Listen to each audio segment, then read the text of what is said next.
Not too many people get a chance to have a glimpse of heaven and then come back and talk about it. Our guest today, Dr. Mary Neal, has done just that.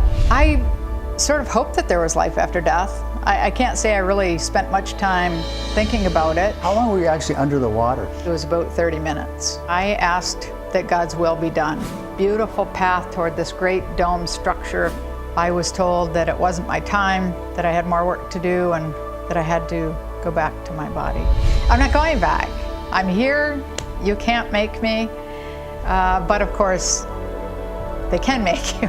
There's an absolute purity of communication. God actually knows each one of us, loves each one of us as though we're the only one, and has an incredible plan for our lives. 23 million people got to know him quite well after he produced and composed Why I Hate Religion But Love Jesus. You have an amazing way to connect with this generation. The way I like to explain it is, too many times people see Christianity as just kind of, our job is just to pick bad fruit off the tree. It's coming out of a rotten stump, and so it just continues to push it out. And that's what religion does. You're tired, you're exhausted, and it's kind of the definition of insanity, where you're doing the same thing every day expecting different results, right? You're just picking off this fruit, knowing it's gonna come back in 2 weeks. You just don't want people to see. Yeah. But Jesus says, how about I actually totally go to the core? How about I plant a new tree so that good fruit grows out of it? And that's just the total difference between the two, is the religion is sin management or behavior modification, when Jesus is more about heart transformation.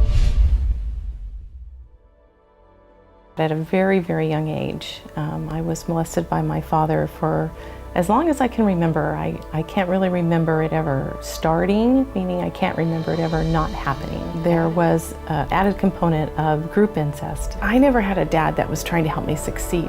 I had a dad that was trying to keep me down so that he could continue to abuse me the rest of my life. How in the world did you get to a place where you decided, I need to forgive my dad and my mom? How?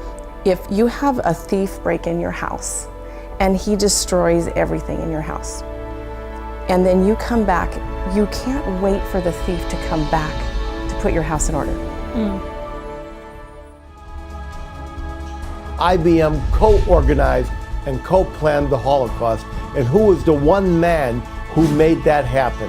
The one man who made that happen was Thomas J. Watson, the president of IBM during the Hitler regime, the single most criminal corporation in the history of the United States. My book, Internal Combustion, which has an interesting chapter on General Motors. They destroyed mass transit in the United States and how they motorized the Third Reich. You may have seen me on TV. It's a good living when you get the work, but that's not really who I am. Please welcome to our program, John Sensio. Who's writing in and saying, I love the show? Prisoners, a lot of prisoners. Really? Young, strong, healthy, diagnosed with cancer. My life is going to be very different in 10 days, and you're gonna find out why. I'm in for the fight of my life, but with faith, anything is possible. This is my road to recovery. Everything is pretty much natural. Science says 4% of the universe is visible matter. 4%. 23% is dark matter, and 76% is dark energy. Only 4% of what we can possibly see is visible. I'm also a scientist like Kimmy, so I'd like to see it, but I haven't seen any real definitive proof for it. And we make our decisions as intelligent Homo sapiens based on 4% max of the information. It may seem supernatural, but eventually we'll figure out how exactly it does that. Instead of utilizing what we don't see, which is the Holy Spirit, that can teach us when to go left and when to go right. I'll believe it when I see it, I guess. I'd like to see evidence of things like that. When the rest of the world is heading right over the cliff like a bunch of lemons.